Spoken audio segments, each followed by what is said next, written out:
Hello बच्चों। सो हमें inorganic chemistry से रिलेटेड कुछ चीजें जो कि बहुत ही इंटरेस्टिंग है और जो कि आपको up to the finger tips आपको याद रहनी चाहिए, उससे रिलेटेड मैं यहाँ पे कुछ चीजें लेके आ रही हूँ। Amazing fact related to inorganic chemistry. हम कुछ चीजें ऐसे यहाँ पे करेंगे ताकि हम सुनते ही इन चीजों को याद कर ले और हमारे लिए इनऑर्गेनिक केमिस्ट्री आसान हो जाए। तो क्या आप जानते हैं कि हमारे पास में दुनिया के जितने भी नाइट्राइड्स हैं वो अगर वाटर के साथ में रिएक्शन करते हैं तो क्या देते हैं? बताइए, जल्दी सोचिए और मुझे कमेंट्स बॉक्स में बताइए कि क्या करते हैं। दुनिया की जितनी भी नाइट्राइड्स हैं अगर वो वाटर के साथ में रिएक्शन करते हैं तो क्या देते हैं?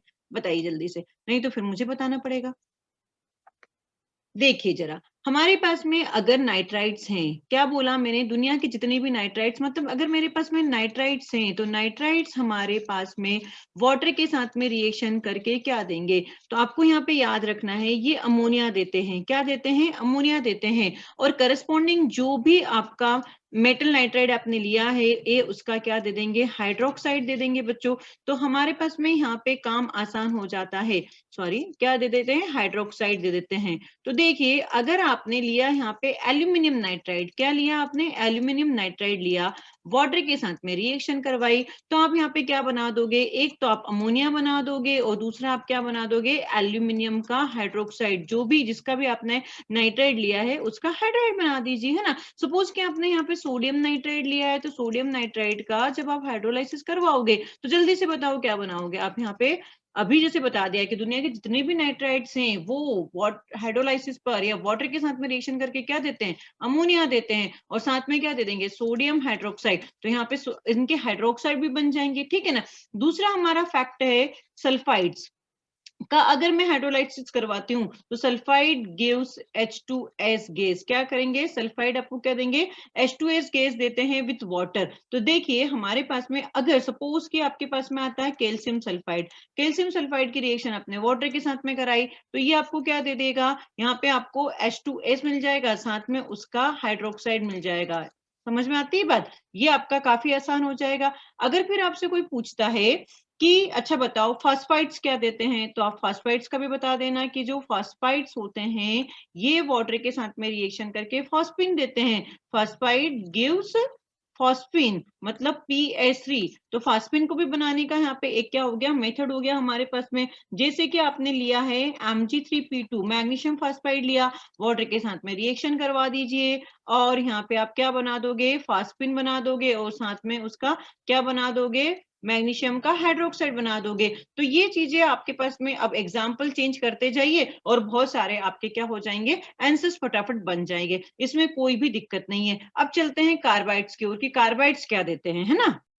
अब देखें कि कार्बाइड्स के लिए अगर हम बात करें तो आपने ये तो याद रख लिया कि भैया नाइट्राइड हो गया आपका, फास्फाइड हो गया या आपका सल्फाइड हो गया, ये आपके फिक्स प्रोडक्ट देते हैं। देखो, नाइट्राइड हो गया, फास्फाइड हो गया और आपका सल्फाइड हो गया। अगर हम इनके वाटर के साथ में रिएक्शन करते हैं तो ये आपको एक फिक्स प्रोडक्ट, नाइट्राइड आपका अमोनिया दे देता है, फास्फाइड आपका क्या दे देता है? फास्फिन दे देता है, सल्फाइड आपका H2S दे देता है, राइट। लेकिन अगर मैं कार्बाइड की बात करूं बच्चे, तो कार्बाइड हमें एक जैसे अलग अलग कार्बाइड आपको अलग अलग देंगे प्रोडक्ट। जैसे बेरिलियम कार्बाइड की अगर मैं बात करूं तो बेरिलियम कार्बाइड और एल्यूमिनियम कार्बाइड ये दोनों ही हमें क्या देते हैं? ये दोनों ही हमें हाइड्रोलाइसिस करवाने पर आपकी मीथेन गैस प्रोड्यूस करते हैं। तो मीथेन को बनाने की ये एक मेथड होती है और साथ में आपको क्या मिलेगा? बेरिलियम का आपका हाइड्रोक्साइड हो जाएगा और यहाँ पे आपका एल्यूमिनियम का हाइड्रोक्साइड हो जाएगा। तो beryllium carbide and aluminium carbide आपको क्या देते हैं? मीथेन गैस देते हैं। लेकिन अगर आपने यहाँ पे कैल्शियम कार्बाइड ले लिया,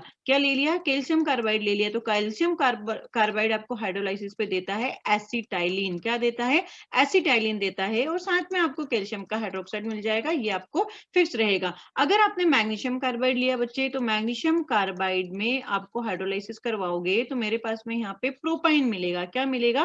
propyne, CH3C triple bond CH, ये प्रोपाइन मिल जाएगा, है ना। साथ में आपको मैग्नीशियम हाइड्रोक्साइड मिल जाएगा। अब कभी कभी क्या होता है कि वो हमसे ये भी पूछते हैं क्वेश्चंस में कि भैया बताओ कि आपके पास में अगर बेरिलियम कार्बाइड है तो बेरिलियम कार्बाइड में कार्बाइड किस तरह से होता है? जैसे इन बेरिलियम कार्बाइड की अगर हम बात करें तो यहाँ पे मेरे पास में जो कार्बन है वो -4 में होता है, ठीक है ना। In beryllium carbide, carbide is present like this, है ना। अगर आपके पास में एल्यूमिनियम कार्बाइड है तो एल्यूमिनियम कार्बाइड में भी ये C-4 होता है। लेकिन अगर मैं आपका कैल्शियम कार्बाइड की बात करूं तो कैल्शियम कार्बाइड में आपका जो कार्बाइड होता है वो इस तरह से प्रेजेंट होता है, तो आपसे इस तरह से भी पूछा जा सकता है। और जो आपका मैग्नीशियम कार्बाइड है बच्चों, मैग्नीशियम कार्बाइड में मेरे लिए यहाँ पे क्या होता है, C ट्रिपल बॉन्ड C, उसके बाद में C, तो यहाँ पे -3 होता है और यहाँ पे -1 होता है। तो इस तरह से यहाँ पे कितने सिग्मा कितने पाई है ये भी पूछे जा सकते हैं आपसे, है ना। तो जैसे कैल्शियम कार्बाइड में यहाँ पे कितने 2 पाई बॉन्ड है ना, और आपके पास में कितने आपके ये हो जाते हैं, कितने इलेक्ट्रॉन्स हो जाते हैं, इस तरह से आपसे पूछे जा सकते हैं कि बेरिलियम कार्बाइड में कार्बाइड किस तरह से रिप्रेजेंट होता है, एल्यूमिनियम कार्बाइड में कार्बाइड किस तरह से रिप्रेजेंट होता है। तो है ना ये एक छोटी सी प्यारी सी बात जो कि आपको बहुत अच्छे से समझ में आती है और ये एग्जाम में पूछी जा सकती है। क्लियर। चलो मिलते हैं फिर इसी तरह से कुछ अमेजिंग फैक्ट के साथ में नेक्स्ट वीडियो लेक्चर में। तब तक के लिए आप मेरे चैनल को सब्सक्राइब कीजिए, लाइक कीजिए और इसे जितना ज्यादा हो सके शेयर कीजिए। Thank you, bye bye.